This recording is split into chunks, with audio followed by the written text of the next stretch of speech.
क्या किया था? माइक अनम्यूट हो रहा है आपका?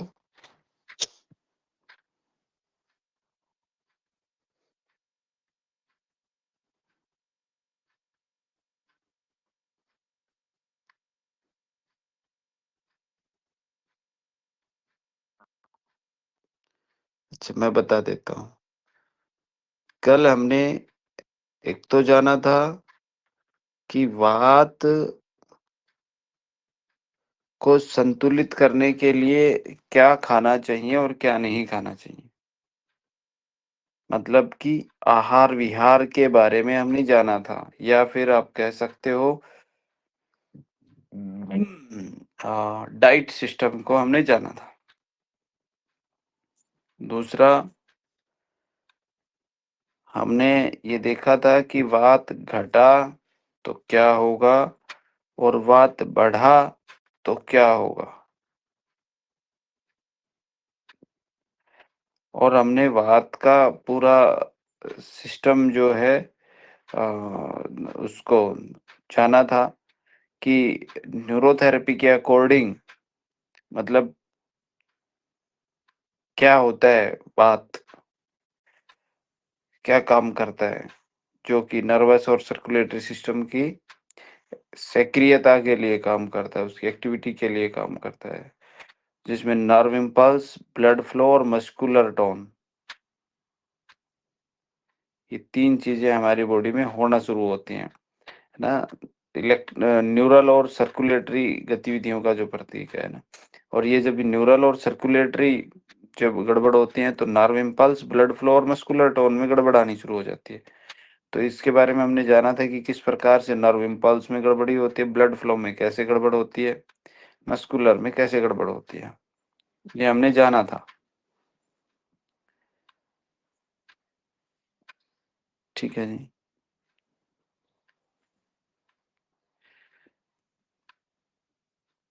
तो फिर उसके बाद हमने जो जाना था, वो जाना था कि पित्त पित्त क्या है?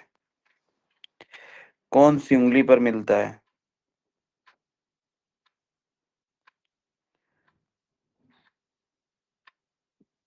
कौन-सी गति मिलती है? तो पित्त में हमने जाना था कि मंडूक गति मिलती है।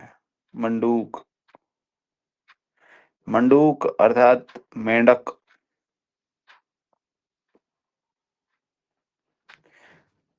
कूदने वाली गति। कैसे मिलेगी? कैसे पहचान होती है कि ये मेंढक गति है? मेंढक जब कूदता है तो कूदकर तुरंत ऊपर जाएगा और तुरंत नीचे चला जाएगा। मतलब ऊपर जाएगा, ऊपर ठहरेगा नहीं, नीचे चला जाएगा। और मेंढक जब कूदता है तो ऊपर को मुँह करके कूदता है और तुरंत नीचे चला जाता है। मतलब ऊपर ऐसे एकदम चुभने वाला, जैसे वो कुछ मार के ऐसे चुभा के नीचे गया हो, ऐसे करके कूदता है और नीचे चला जाता है। ठीक है? यानी कि यदि नाड़ी में हमें ऐसा मिलेगा कि ये मेंढक गति है, तो वो आपको क्या मिलेगा कि नाड़ी ऊपर को कूदी, तुरंत चलेगी, लेकिन ऊपर कूदेगी तो चुभने वाली की उँगली में कुछ चुभ रहा है। कहीं ऐसा मत सोचना कि मेरी उँगली में चुभ तो नहीं गया। नहीं, आपको फ़ील होगा, नाड़ी फ़ीलिंग का पार्ट है। हाँ, जैसे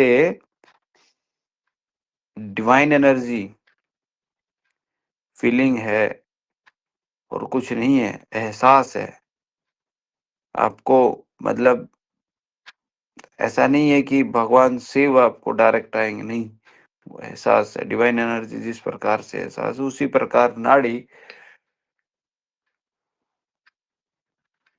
डिवाइन नॉलेज है, और वो आपको ऐसा एहसास देती है। और हमारे जो ऋषियों ने उसको जानवरों से रिलेट किया कि उनकी कैसी गति है, समझाने के लिए, उसको आसान करने के लिए। और हमने जाना था पित्त कहाँ कहाँ रहता है, इसके स्थान कौन से हैं। साइट्स ऑफ पित्ता, ये हमने जाना था।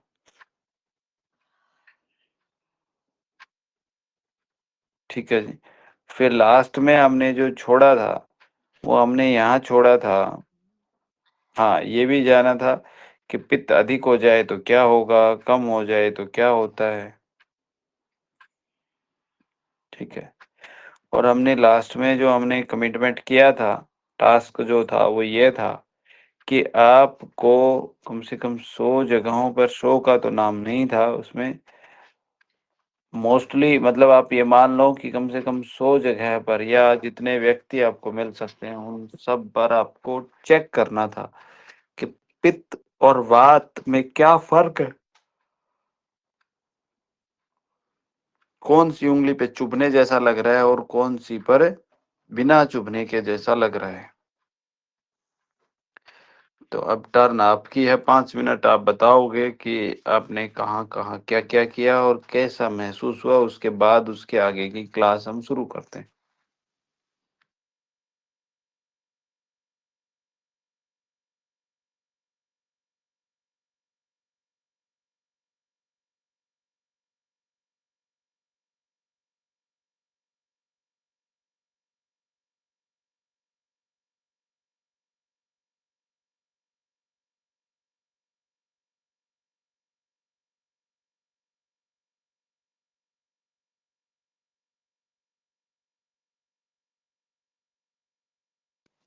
आज किसी का भी माइक अनम्यूट नहीं हो रहा क्या, या किया ही नहीं किसी ने?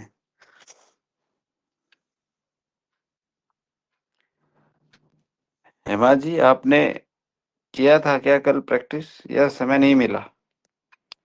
यस सर, कल प्रैक्टिस किया था। हाँ, तो बताइए आप। एक सेकेंड सर, दोनों माइक आ जा रही है।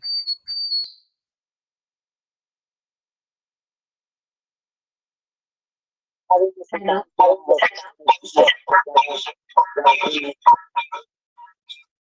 आवाज आ रही है? ये क्या बोलती साबित?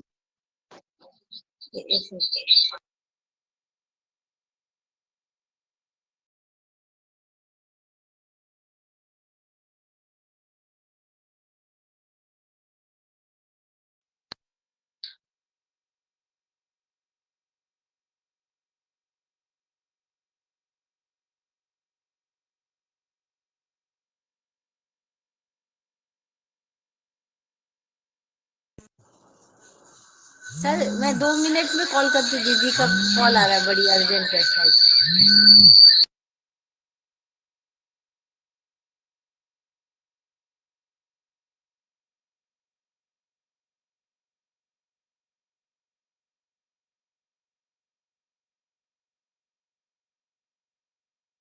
थोड़ा दूर जाओ। Sir good morning. हेलो हाँ जी, गुड मॉर्निंग सर। सर कल हमने चेक किया था पित्त पित्त का मिडल, मैंने 3-4 लोगों का चेक किया था। मिडिल मिडिल फिंगर का गति मेढक की तरह खुदक खुदक रहा था 3-4 को। जैसे मेरे मेरे मेरे बच्चे का देखा था तो उसका दोनों ये बात और पित्ता दोनों सेम सेम गति से चल रहा था उम्र बच्चे क्या की। है उसकी, बच्चे की उम्र क्या है? बच्चा तो 13 साल का है। हाँ, तो उसका तो कूदेगा ना। हाँ, उसका कूद रहा था। और एक एक हमारी फ्रेंड थी, उनका चेक किया तो उनका एकदम नॉर्मल गति में जा रहा था। हम्म। ओके। तीन लोगों को देखा था। जी, तो उनमें आपको फर्क महसूस हुआ कि पहली फिंगर की चाल में और दूसरी फिंगर की चाल में, दोनों में फर्क है? हाँ, फर्क है सर। दूसरा फिंगर हमारा जो मिडल फिंगर है वो मेढक की जरा ऐसा लग रहा था कि मेरा जो सेंटर का जो फिंगर है उसी को मतलब उछाल उछाल उछाल रहा हाँ। ज्यादा।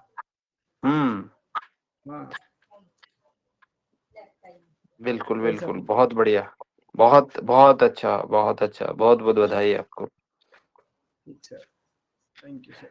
और बच्चे का इसलिए जी सर। कूद रहा है बच्चे का, हम्म, क्योंकि जब बचपन होता है ना, जी सर। बचपन में कफ प्रधान होता है छोटे बच्चों में। ठीक है, आगे ये आएगा कि कफ कौन सी ग्लैंड्स को इफेक्ट करता है, कौन सी को नहीं करता है ना। आपको ये भी पता चलेगा कि थाइमस किसे देना है और किसे नहीं देना है। इन्फेक्शन इन्फ्लामेशन पर तो काम करता है, किसका कफ बढ़ाना है, किसका घटाना है, यहाँ तक आता है। थाइमस ग्लैंड डब्ल्यूबीसी को स्टिमुलेट करता है। डब्ल्यूबीसी मींस कफ। और बच्चों में कफ ज्यादा होता है, इसलिए बच्चे आप देखोगे ना, वो नर्म होते हैं, थुलथुले से थोड़े से होते हैं, इम्यूनिटी ठीक होती है ना उनमें। और किसी बच्चे में कफ ज्यादा नहीं होता है तो वो बच्चे ज्यादा जल्दी जल्दी बीमार पड़ जाते हैं। और जब जवान होते हैं तब पित्त ज्यादा होता है। आप देखेंगे कि बच्चों को ना कोई टेंशन, ना कोई ज्यादा गुस्सा, ना कुछ और, है ना, मस्त होते हैं अपने उसमें। और बहुत सॉफ्ट नेचर के होते हैं, मतलब सॉफ्ट होते हैं उनकी स्किन। और वो पित्त फिर ज्यादा हो जाता है जवानी में, पित्त जवान होता है। ऐसे ही हमारी मतलब 3 एज में है ना, बचपन, जवानी और बुढ़ापा। तो फिर बुढ़ापे में फिर वात बढ़ता है। ऐसे ही दिन के समय में होता है, सुबह कफ, दोपहर में पित्त, शाम को वात। ऐसे ही कोई भी सीजन आता है उसमें होता है कफ, पित्त, वात। ठीक है जी। तो जो जवान एज के हैं उनमें पित्त ज्यादा होगा, लेकिन यदि किसी किसी बच्चे में कोई समस्या है, पित्त अधिक है, तो फिर पित्त ज्यादा होगा। या फिर पित्त उसका अग्नि मतलब मंद है, यानी कि अग्नि सही नहीं है, पेट सही नहीं है, और कोई और समस्या उसको मतलब कफ से रिलेटेड और कुछ है, ऐसा है, तो फिर कम हो सकता है। मतलब कोई समस्या है तो बात अलग है, लेकिन वो स्वस्थ है, सही है, तो उसमें पित्त ज्यादा होगा। अच्छा प्रेमा जी, आप हैं तो आपने किया, चेक किया किसी का?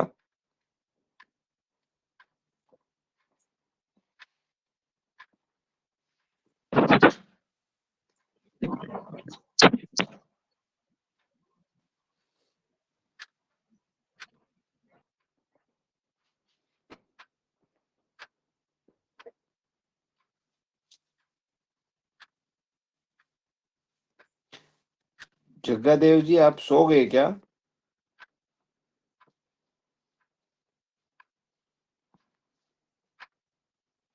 ओ, ओके प्रेमा जी, अच्छा हाँ, आपने तो शाम को मैसेज किया था, ठीक है, ठीक है। सर जगह मैंने भी चेक सपना, किया था कल। हाँ जी, हाँ जी। बच्चे लोग का, फ्रेंड का, अपना सेल्फ का बार बार चेक करके देख रही थी सर। वो अपना पित्त वाला पहले तो तीनों ही चेक करी थी हम्म, बार बार, और पित्त का फिर ध्यान से ये करी थी। ज्यादा पैल्पिटेशन तो होता है, किसी में ज्यादा होता है पित्त का और किसी में नॉर्मली हो रहा होता है ऐसा। हम्म, और तीनों वो सेंसर में फील करके कोशिश करी थी सर। हम्म। ओके, तो क्या मिला आपको उसमें मतलब? जैसे पित्त पित्त वाली इसमें अपना ही बार बार तो अपना भी चेक कर रहे थे। अपना ही हाथ मिलता है ना सर, बार बार ज्यादा चेक करने के लिए अच्छा। हर पोजीशन। हम्म।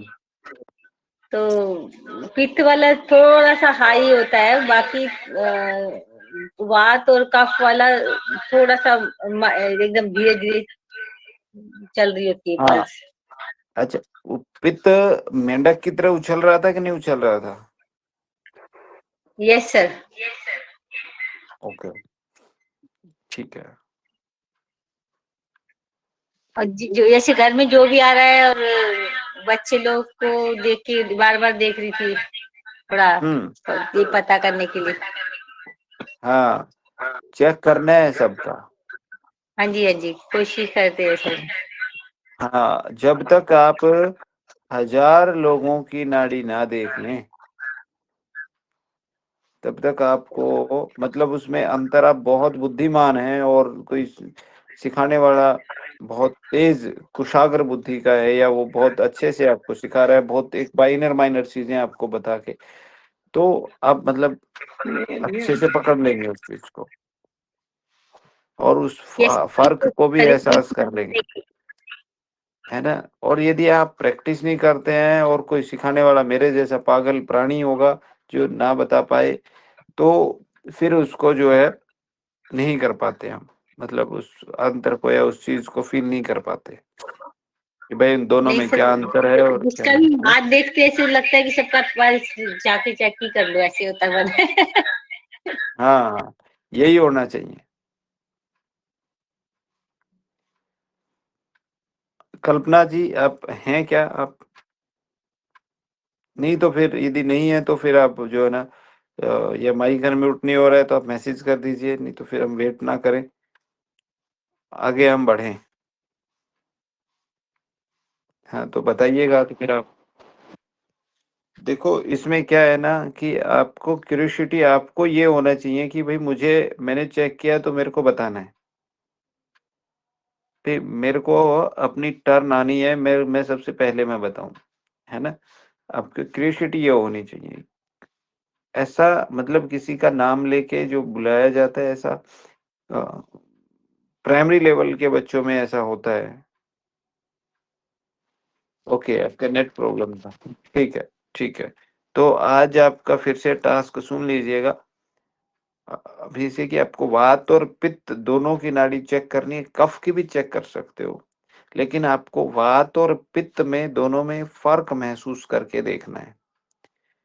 पित्त का मैंने बताया कैसे करता है, और वात का आपको पहले से ही सुन रहे हो, ठीक है जी।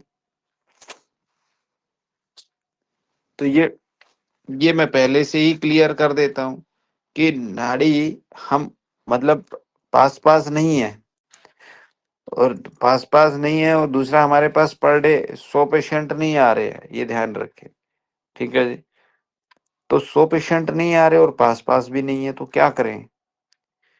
तो हम ये करना है कि जो भी हमें मिल रहा है वो मरीज है कि नहीं, नहीं पता हमें, ठीक है। लेकिन हमारा जानकार है, हम होटल में गए, हम कहीं शॉप पर गए, ठीक है जी, कहाँ मौका मिल सकता है? मान लो आप मार्केट गए शॉप पे, आपको 1 मिनट के लिए उससे मतलब डिस्कस कर लो ना, उसका भी अपनापन दिखेगा उसमें भी, कि मैं आपकी एक बार नाड़ी चेक करना चाहती हूँ, ठीक है। वहां 2 लोग हैं, एक बार चेक करो ना, है ना। तो वहां वो भी दिखाएगा कि हाँ चेक करो, ठीक है। और अ, मतलब नोट कर सकते हैं तो नोट कर लो कि इसकी क्या मिल रहा है इसमें, ठीक है। कैसी मिल रही है नाड़ी, कैसी नहीं मिल रही, तो जो भी मिल रहा है कि कभी गायब हो गई, कभी मिल गई, कभी क्या मिला, कभी नहीं मिला, तो उसके बारे में आपको समझना है। और यदि वो बता दे कि मेरे को ये प्रॉब्लम है, तो बस बन गई बात, आपको ये पता चल जाएगा कि इस प्रॉब्लम में ऐसी नाड़ी मिलती है। बाकी हम आगे सीखने वाले हैं, नहीं तो जितना जितना बताते हैं उतना उतना आप चेक करते चलो, ठीक है जी। और कहीं आप स्कूल गए, कहीं और गए, बच्चे हैं घर में, ठीक है। और सबसे अच्छा मौका है कि फ्रेश होने से पहले, मतलब उसमें आपको फर्क महसूस आ जाएगा कि कब वेग के समय क्यों नहीं चेक करनी है, उसमें आपको नाड़ी का अलग से पता चल जाएगा। चलिए, तो आपको जो है ये मतलब चेक करना है, क्योंकि हमें इसलिए चेक करना है, हमें सीखना है, ठीक है जी। और मैं अपने फायदे के लिए आपको सिखा रहा हूँ, आपका फायदा मैं 1% नहीं देख रहा हूँ, ये ध्यान रखिए आप। कहीं आप ये सोच रहे हो हेमा जी कि मुझे फायदा होगा, मतलब हेमा को फायदा होगा, नहीं, मैं तो सत्येंद्र के बेनिफिट के लिए सिखा रहा हूँ भाई।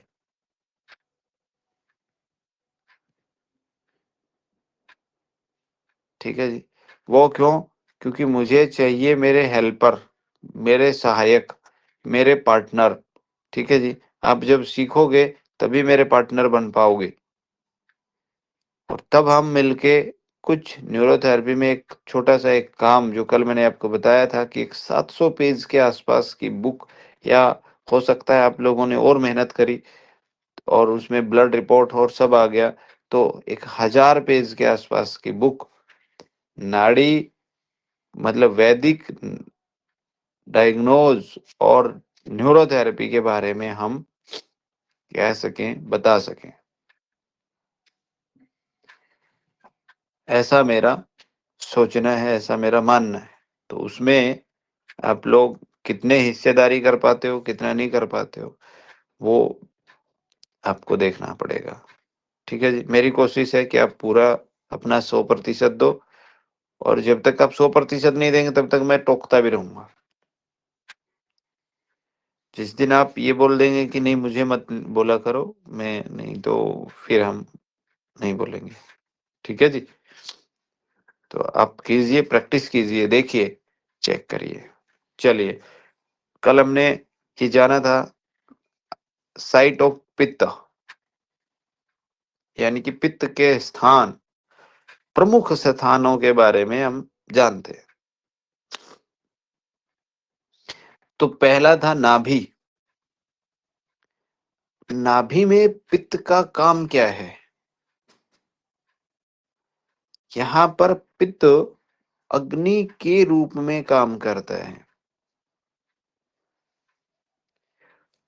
भोजन को ऊर्जा में बदलने में मदद करता है या बदलता है, सहायक होता है।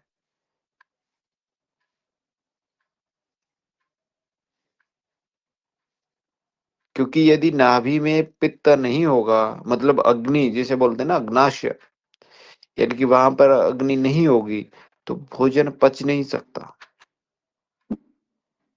उसका पाचन नहीं होगा। मेरी आवाज सही तो आ रही है? आ रही सर। ओके। अगला, पेट। पेट में भी पित्त रहता है। यहाँ पर क्या होता है, जब भोजन हम करेंगे तो सबसे पहले कहाँ जाएगा? स्टमक के अंदर जाता है, पेट के अंदर जाता है, और वहां पर पे जो भोजन है उसका विघटन होता है, उसका टूटता है वो, और उसकी पाचन की प्रक्रिया शुरू होती है। तो ये काम पित्त ही करता है। वो बोलते हैं ना, किसी का यदि पाचन कम है, पाचन कमजोर है, तो उसको बोला जाता है कि आपकी अग्नि कमजोर है। वो वाली जो अग्नि है ना, वो अग्नि यही है। वो बोलते हैं ना कि अग्नि कमजोर है, पाचन सही नहीं हो रहा, मतलब उसकी अग्नि यानी कि उसका पित्त, जो ये डाइजेस्ट वाला जो था, ये कमजोर है। और छोटी आंत में पित्त रहता है।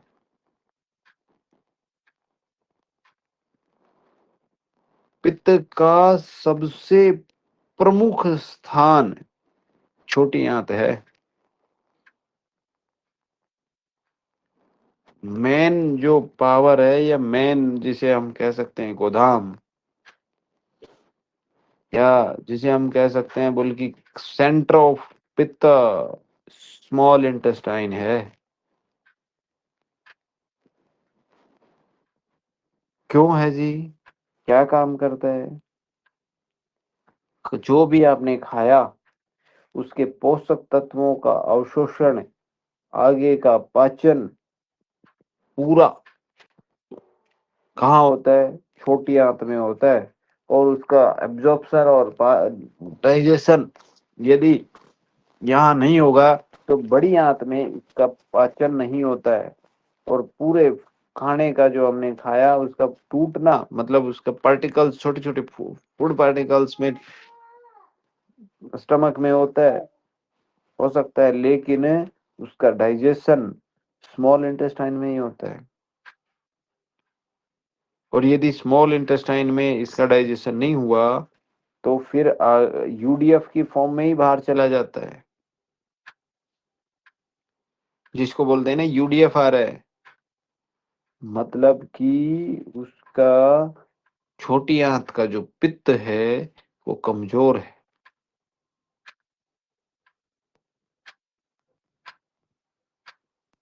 अग्नि कमजोर है उसकी।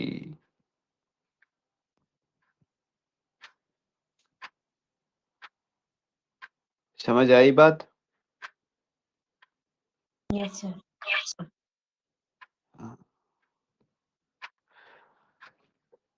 और कहाँ रहता है? और हमने बताया था लीवर, स्प्लीन, गॉल ब्लैडर,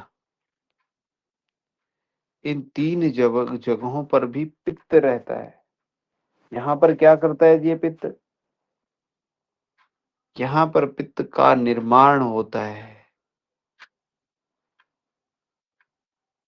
भंडारण होता है और स्त्राव होता है,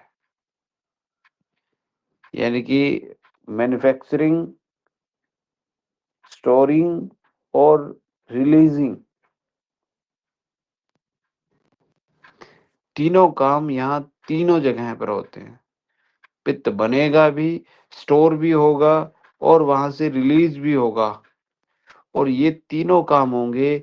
इसी से हम जो फैट खाते हैं वो फैट का डाइजेशन और ब्लड का प्यूरिफिकेशन होता है। मतलब किसी को फैट नहीं डाइजेस्ट हो रही है तो जान लो कि लीवर और आपका गॉल ब्लैडर और स्प्लीन मतलब प्रॉपर काम नहीं कर रहे। किसी को ब्लड की इम्प्योरिटीज से रिलेटेड प्रॉब्लम है तो यानी कि जान लो उसका लीवर, स्प्लीन और गॉल ब्लैडर काम नहीं कर रहे। पित्त कम बन रहा है, किसी में अग्नि कम है, तो इसका मतलब क्या है? कहां पर मैन्युफैक्चरिंग होनी थी इसकी? लीवर, गॉल ब्लैडर और स्प्लीन में। इसका मतलब जो मैन्युफैक्चरर है वो काम प्रॉपर नहीं कर रहा है।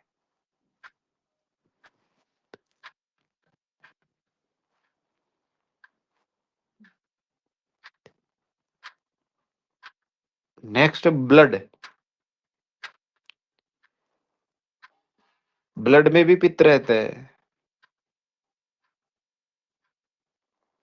रक्त में जो पित्त रहता है उसमें गार्म और तीक्ष्ण गुण पित्त से संबंधित हैं। आप देखेंगे कि रक्त गर्म होता है, ब्लड गर्म होता है ना। कभी देखा है, कभी चोट लग गया और ऐसा होता है तो ब्लड गर्म होता है। कभी ऐसा महसूस किया है आपने? Yes sir. हाँ, गर्म होता है और उसको तीक्ष्ण गुण होता है। तो गर्म और तीक्ष्ण गुण किसका था? पित्त का था। जब हमने पित्त के गुणों के बारे में जाना था तो वो हॉट एंड तीक्ष्ण, शार्प, मैंने आपको बताया था ना, शार्प। और शार्प क्यों मिल रहा है, क्यों होता है? क्योंकि उसमें मंडूक गति है। मंडूक गति क्यों मिल रहा है? क्योंकि उसका गुण है शार्पनेस, हॉट होता है वो। समझ आई बात? यदि रक्त में पित्त बढ़ेगा तो स्किन पर जो है क्या होगा?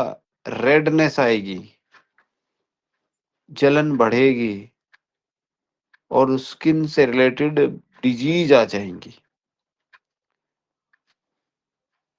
हम क्या देखते हैं, कोई व्यक्ति का मतलब बॉडी, न्यूरोथेरेपी में हम आता है तो देखते हैं कि टेम्परेचर कैसा है, हीट होगा या रेड है फेस या स्किन डिजीज है, तो किस चीज की मानते हैं हम? एसिडिक मानते हैं कि नहीं मानते? सर। और एसिड माने पित्त। कुछ रिलेट कर पा रहे हो कि नहीं कर पा रहे हो? Yes sir. अच्छा, और जो पित्त होता है वो होता है स्किन, और मैंने आपको बताया था सबक्यूटेनियस फैट, यानी कि त्वचा और अधिचर्म फैट।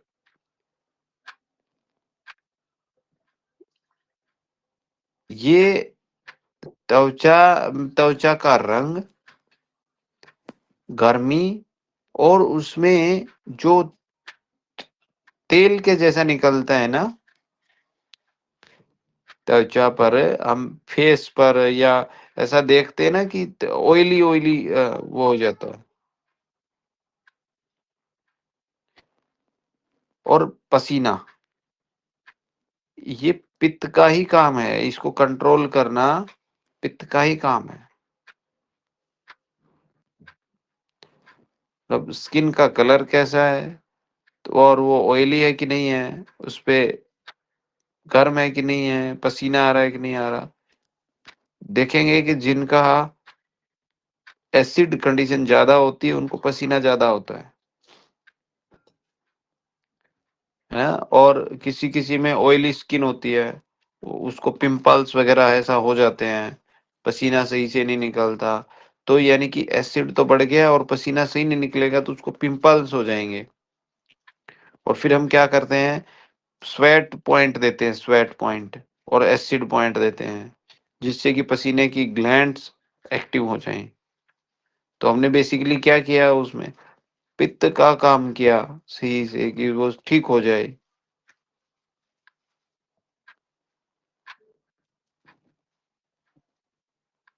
और हमने जाना था sebaceous sebaceous glands. Sebaceous glands क्या है, ये त्वचा में तेल और पसीने के जो पीछे पित्त की जो भूमिका होती है ना उसको करते हैं।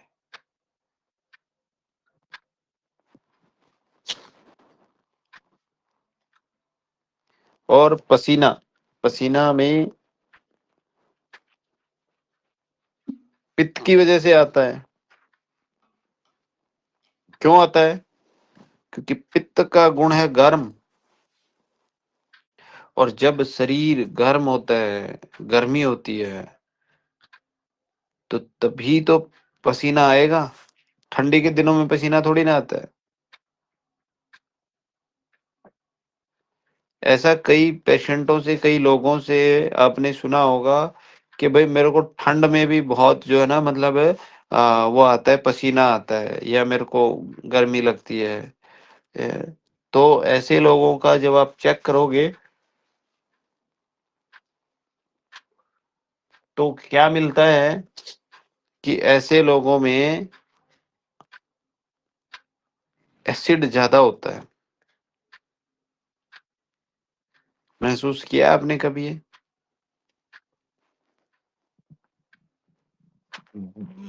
चेक करके देखना, पित्त ज्यादा होता है ऐसे लोगों का।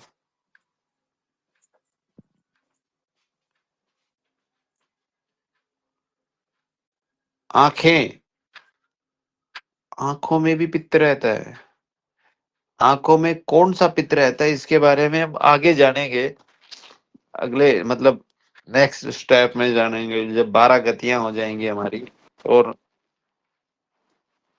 उसके बाद हम हर एक फिंगर पे, अभी तो हमने तीन तीन सेंसरी के बारे में बात मतलब वो नहीं ढूंढ पाए हैं, तो उसके बाद 5 सेंसर हो जाएंगे प्रत्येक उंगली में, 3 के बाद 5। ठीक है जी। तो उन 5 सेंसर से हम ये जानेंगे कि कौन सा पित्त कहाँ है, और आप उन 5 सेंसर से ही ये पकड़ पाते हो कि इसको, ये पित्त यहाँ पर है तो इसको कौन सी बीमारी हो सकती है, किससे रिलेटेड इसको बीमारी हो सकती है कि नहीं? Great knowledge. Yes sir.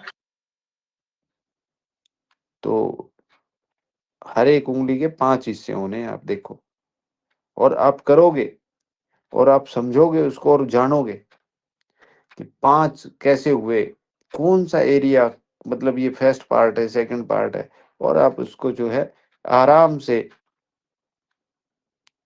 ये पता कर लोगे कि उसको आंख से रिलेटेड प्रॉब्लम है। तो पित्त का जो आंखों में जो काम होता है जी, दृष्टि की जो चमक है, आंखों में एक तेज होता है, तेज, शाइनिंग बोलते हैं उसे, है ना। किसी की थोड़ी सी डल आंखें होती है, किसी की एकदम तेज आंखें ऐसे चमकती हुई होती हैं, है ना। और किसी की कैसी, किसी की कैसी। तो वो पित्त, अच्छा, रेडनेस भी आ जाती है पित्त की वजह से। मतलब जैसे किसी को जलन आ गई, किसी को अधिक रोशनी में चुभन होती है, ज्यादा रोशनी नहीं वो सहन कर सकते, तो ऐसे व्यक्तियों को आप देखना, उनमें पित्त की वृद्धि होती है।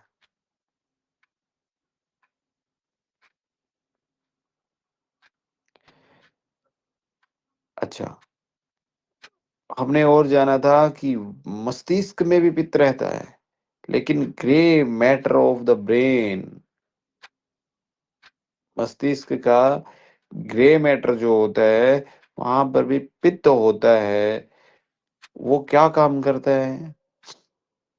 यदि मस्तिष्क का पित्त सही नहीं है, तो वो व्यक्ति विवेकी नहीं होगा, निर्णय लेने की क्षमता नहीं होती है, बुद्धि और उसकी तेज यादाश्त, सोच जो है तार्किक नहीं होती है। ओशो का नाम सुना होगा ना, ओशो का। ओशो का जो ग्रे मैटर ऑफ ब्रेन था, वो बहुत ज्यादा था। वो उसकी स्मरण शक्ति तेज, तार्किक सोच और डिसीजन लेने की जो क्षमता थी वो बहुत थी। इसको सात्विक पित्त बोलते हैं। क्या बोलते हैं? सात्विक पित्त। ये सात्विक पित्त का भाग होता है।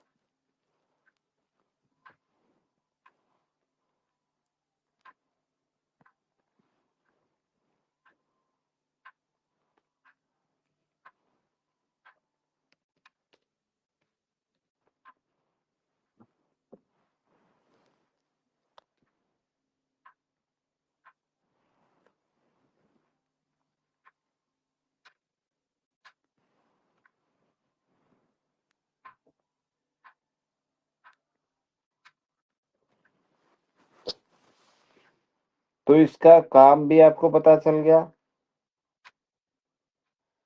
और इसके गुण कैसे है? गर्म है,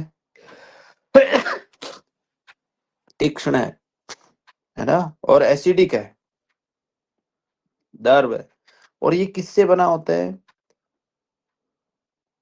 इसका तत्व, पंच तत्व में से हमने जाना था, जिस दिन हमने पंच तत्व देखे थे, तो उस दिन हमने जाना था कि पित्त किससे बनता है।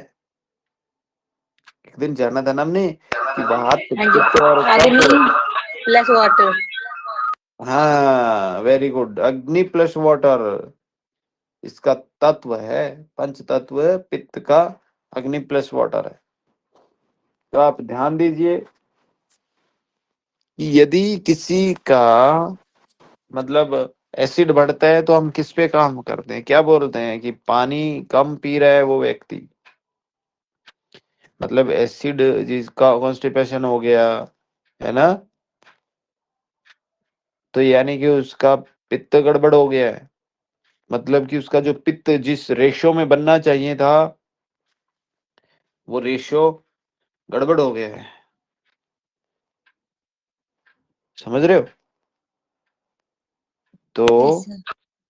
हाँ, तो इसलिए उसको, उस रेशियो को हमें सही रखना है। जैसे पानी बनता है ना, पानी किससे? ऑक्सीजन और हाइड्रोजन और ऑक्सीजन से मिलके बनता है।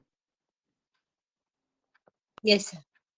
H2O H2O से बनता है ना। तो यदि H2O का रेशियो गड़बड़ हो जाएगा, तो पानी बन जाएगा क्या? नहीं बन सकता। तो उसी प्रकार से जो इसमें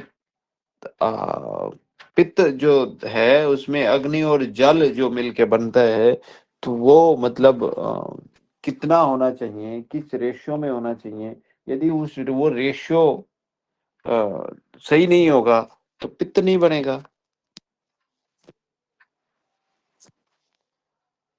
तो गड़बड़ होगी।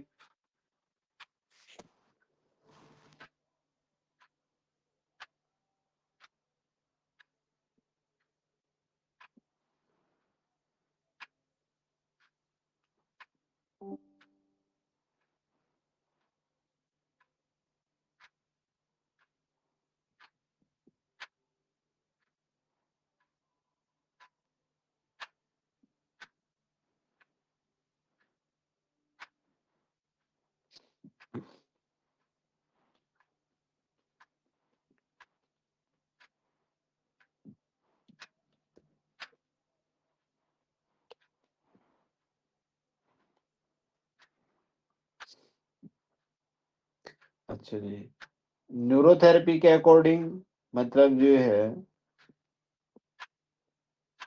अच्छा इसमें क्या बोलते हैं, रेशियो भी आपको पता है? जो इसमें जो रेशियो होता है ना वो 80-20% का होता है। मतलब 80 से 85 या 15 से 20। जो अग्नि होती है वो 80 से 85% के आसपास होती है, और जो जल तत्व है वो 15 से 20% होता है।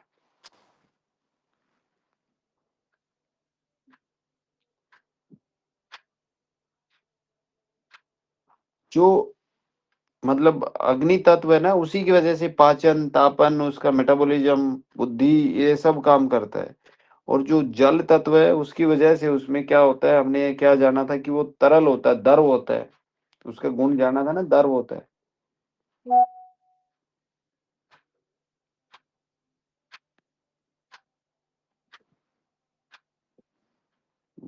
वो उसका द्रव होता है, तो मतलब ये उसकी वजह से होता है। ठीक है।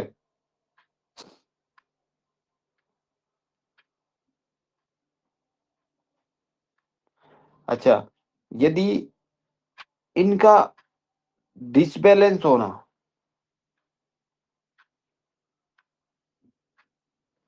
ऐसा मान सकते हो कि जैसे पित्त जो है ना वो मतलब अ, पित्त है उसमें दो चीजें हैं।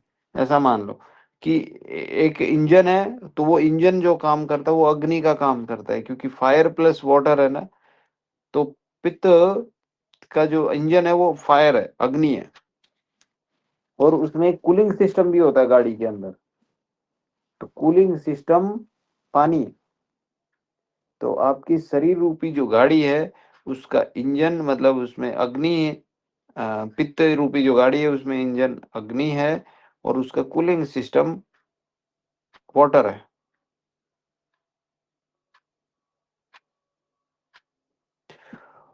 और जब फायर अधिक होगा तो ज्यादा गर्मी, एसिडिटी, गुस्सा, स्किन पर रेडनेस मतलब उस पे दाने, ये हो जाते हैं।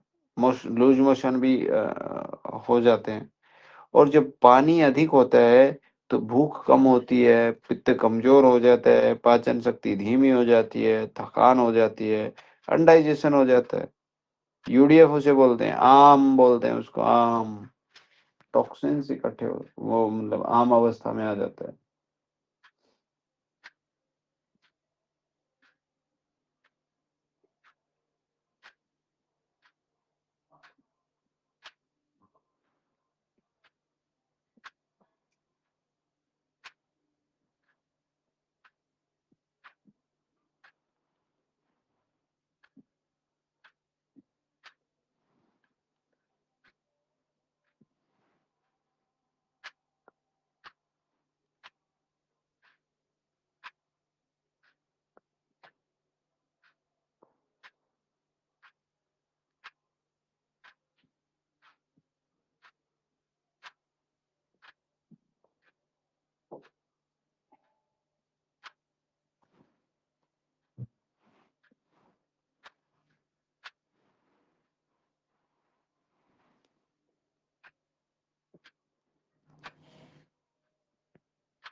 न्यूरोथेरेपी में पित्त का क्या साइंटिफिक वो है? पित्त अर्थात शरीर का एसिडिक और मेटाबॉलिक सिस्टम।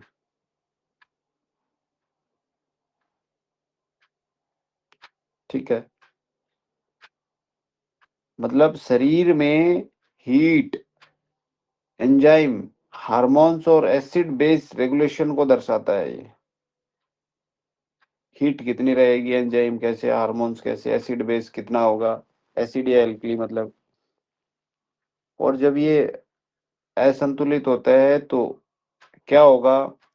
एसिडिक इन्वायरमेंट शरीर में बढ़ जाएगा, ओवर हीट होगा यानी कि शरीर को गर्म ज्यादा हो जाएगा, इन्फ्लामेशन बढ़ेगी।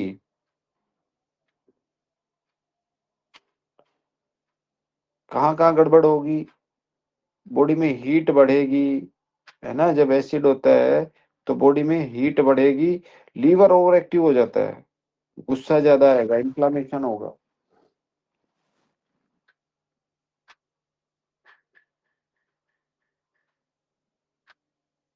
और जब पित्त घटेगा तो क्या हो जाएगा? लो मेटाबॉलिज्म होगा, डाइजेशन पुअर होगा, एपिटाइट जो है ना उसकी मतलब इच्छा कि मैं खाना खाऊं, पानी पीऊं, वो लो होंगी उसकी।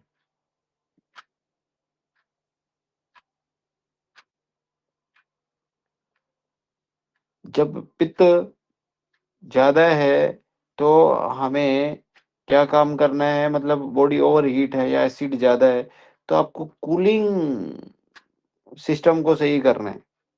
जो पित्त का जो क्या था, कूलिंग सिस्टम था ना, उसको सही करना है, एल्कलाइन बैलेंस करना है। मतलब एल्कलाइन, ये काम कैसे होगा? किडनी, पेनक्रियाज, स्प्लीन से ये काम हो जाएगा।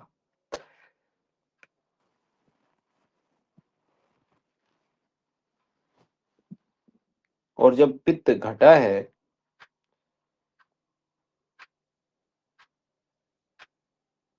तो उसका डाइजेशन वीक होगा, एंजाइम लो होगा। तो ऐसे में आपका जो मतलब लीवर और स्टमक से रिलेटेड है ना, और हम देते हैं ना स्टमक का मतलब क्या देते हैं न्यूरोथेरेपी में पॉइंट? नेवल सेटिंग भी करते हैं सर, और सीआरएमएस हाँ, नेवल सेटिंग भी करते हैं नॉर्मलाइज जब है, पित्त नॉर्मल घटा है। हम गैस ओनली देते हैं कि नहीं देते? जब किसी का पित्ता लो है मतलब एसिड कम है कि भाई उसको डाइजेस्ट नहीं होगा, क्योंकि लो होगा तो डाइजेस्ट नहीं होगा ना, तो हम सर। ये न्यूरोथेरेपी में स्टमक, क्या हाँ। देते हैं? गैस ओनली देते हैं कि नहीं देते? Yes sir, yes sir. तो स्टमक का पॉइंट है वो। ऐसे हमें समझना पड़ेगा कि वो किस चीज का, कौन से एरिया को मतलब वो कर रहा है। ठीक है जी। तो और पेनक्रियाज को भी हम स्टिमुलेट करते हैं, लीवर को भी हम स्टिमुलेट करते हैं, लेकिन लीवर, सिंगल पॉइंट लीवर, कभी भी जब एसिड ज्यादा हो, एसिडिक कंडीशन ज्यादा हो, तब हम नहीं देते, तब टू पेन देते हैं। क्यों? उसको रोकने के लिए, है ना, एल्कलाइन का बैलेंस करने के लिए हम देते हैं। किडनी क्लियर देते हैं। ठीक है जी। जब एसिड ज्यादा हो, कॉन्स्टिपेशन आ जाता है, तब हम क्या करते हैं? स्प्लीन का पॉइंट देते हैं। देते हैं कि नहीं देते? याद आया? एलएसटीएफ हम देते हैं, एलएसटीएफ। ठीक है जी। तो ऐसे आपको कनेक्ट करना है, देखना है कि कहाँ क्या दे रहे हैं।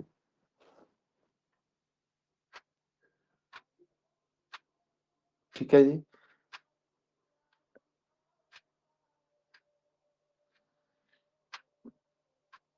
जो आपके ब्लड का जो पीएच लेवल है ना, पीएच लेवल है, उसको किडनी ही कंट्रोल करता है। अब पित्त कम ज्यादा हो गया तो क्या खिलाओगे, क्या पिलाओगे?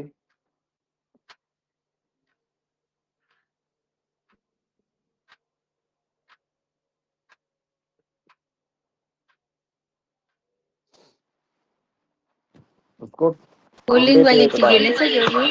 हाँ कूलिंग वाली चीजें है ना, पानी वाली चीजें है।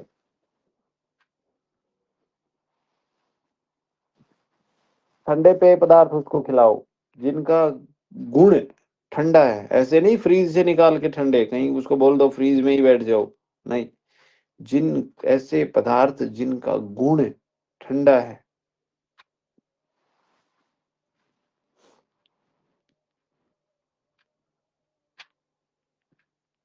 कौन से हो सकते हैं ऐसे? वाटरमेलन है सर, स्वीट लाइम, और कद्दू का भी गुण ये होता है ना सर, ठंडा। हम्म, देखो पित्त को शांत करना है ना, तो अनाज में पित्त को शांत करने के लिए गेहूं, जौ, चावल, बाजरा है।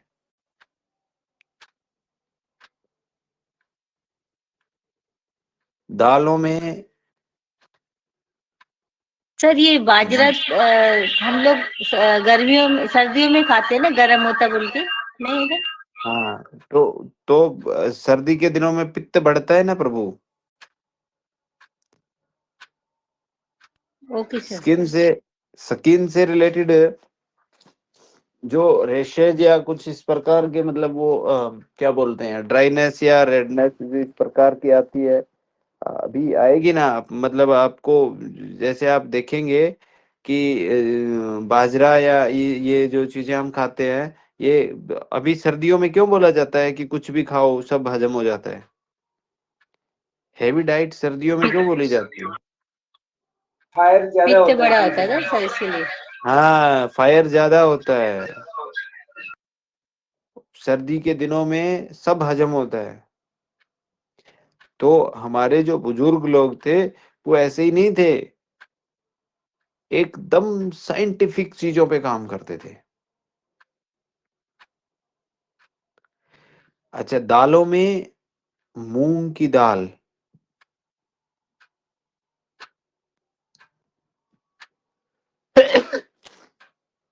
मट्ठा, दही, नारियल पानी, मतलब दूध दही में यदि हम देखें तो। सब्जियों में देखें तो खीरा, लौकी, तोरी, टिंडा, करेला, कद्दू, पालक, चुकंदर, शकरकंदी। फलों में देखें तो सेब, नारियल, अमरूद, अनार, पपीता, तरबूज, खरबूज, और ये नाशपाती जो होती है। मसालों में धनिया, सौंफ, जीरा, हल्दी, इलायची। तेलों में देखें तो नारियल का तेल और घी। मीठे में देखें तो गुड़, शहद, शहद कम मात्रा में होना चाहिए, खजूर, मुनक्का। और पीने वाले पदार्थों में देखें तो गुलकंद वाला दूध या गुलकंद भी कम करता है, सौंफ, धनिया का पानी, सौंफ का पानी, नारियल का पानी, बेल का शरबत, ये जो है लाभ करते हैं। ऐसे लोगों को जिनका पित्त ज्यादा है क्या नहीं खिलाना है उनको? उनको नहीं खिलाना है आपको मसाले। जिनका पित्त ज्यादा है उनको मसाले, लाल मिर्च, गरम मसाला, ज्यादा लहसुन, सरसों या अजवाइन नहीं खिलाना है। ठीक है, ध्यान रहेगा ना कि जिनको पित्त ज्यादा है उनको ये नहीं खिलाना है।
और क्या नहीं, ऐसे लोगों को मसाले,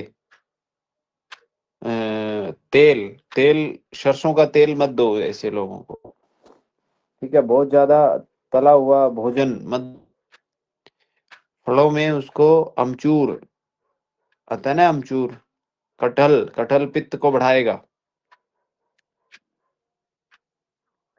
अंगूर भी पित्त को बढ़ाता है। और पीने वाले में कोल्ड ड्रिंक्स, ठीक है, शराब, चाय, कॉफी पित्त बढ़ाती है। किसी का पित्त यदि ज्यादा है तो उसको मक्का मत खिलाओ, ज्वार ज्यादा मत खिलाओ उसको। अचार, पापड़, फास्ट फूड, खट्टी दही मत खिलाओ उसको,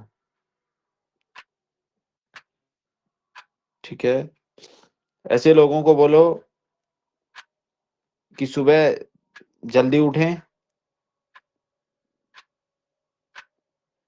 ठीक है, नहाएं ठंडे पानी से, 15-20 मिनट एक्सरसाइज, व्यायाम, मेडिटेशन जरूर करें, जिससे कि तनाव, जो स्ट्रेस और जो क्रोध है वो कम हो।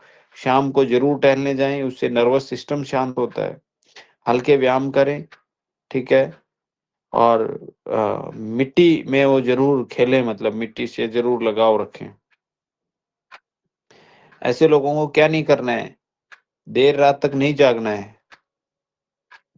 स्क्रीन टाइम ज्यादा नहीं होना चाहिए उनका। क्यों? क्योंकि स्क्रीन टाइम ज्यादा होगा तो दिमाग गर्म हो जाएगा, गर्म होगा, उससे वो नुकसान होगी। धूप में ज्यादा नहीं रहना है। बोलो कि तेज आवाज में नहीं बोलना है, गुस्सा बहस नहीं करना है किसी के साथ। तेज आवाज में बोलेंगे, गुस्सा बहस करेंगे तो पित्त तुरंत बढ़ेगा। ऐसे लोगों को बोलो कि गर्म, जो ऐसे योगा जब हम करते हैं, आप यदि योगा के जानकार हैं तो कुछ ऐसे योगा होते हैं, योगासन हैं जो गर्म होते हैं, और कुछ ऐसे योगा होते हैं जो ठंडे होते हैं। तो गर्म पोस्चर वाले जो योगा हैं वो नहीं करने हैं, ज्यादा व्यायाम नहीं करने हैं, ठीक है। तो ऐसे लोग आयुर्वेद के उसमें जो घरेलू क्या कर सकते हैं, शतावरी चूर्ण खा सकते हैं, मुलेठी वो ले सकते हैं, गिलोय ले सकते हैं, आंवला का चूर्ण आता है वो ले सकते हैं, ठीक है जी।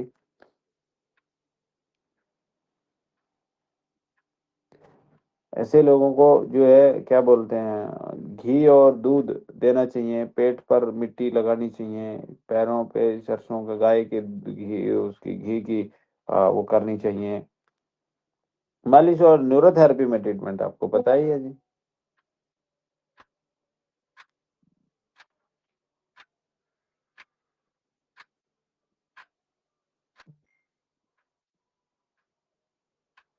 समझ आया कि नहीं आया?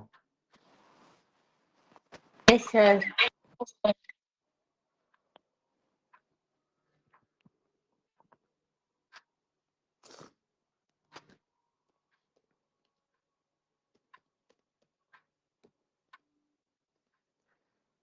अच्छा, मतलब कुछ अलग मिल रहा है कि नहीं मिल रहा, कुछ थोड़ा बहुत?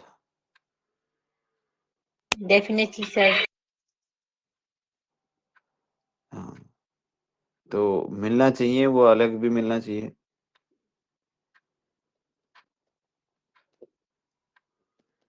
तो आज की क्लास में इतना ही रखें, मेरे हिसाब से 6-10 हो गए। Okay sir.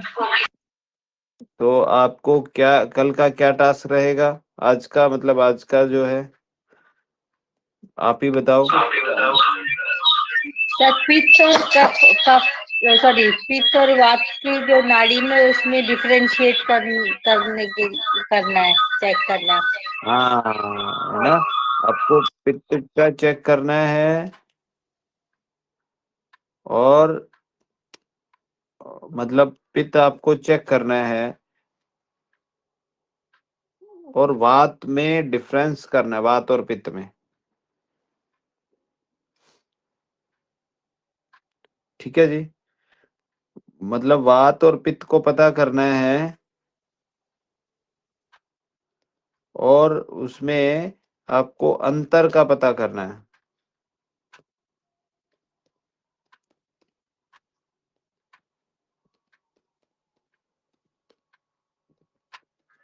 कर पाएंगे? Yes sir. तो ये काम आपका आज का मतलब यानी कि ये टास्क है आपका, सामान लो।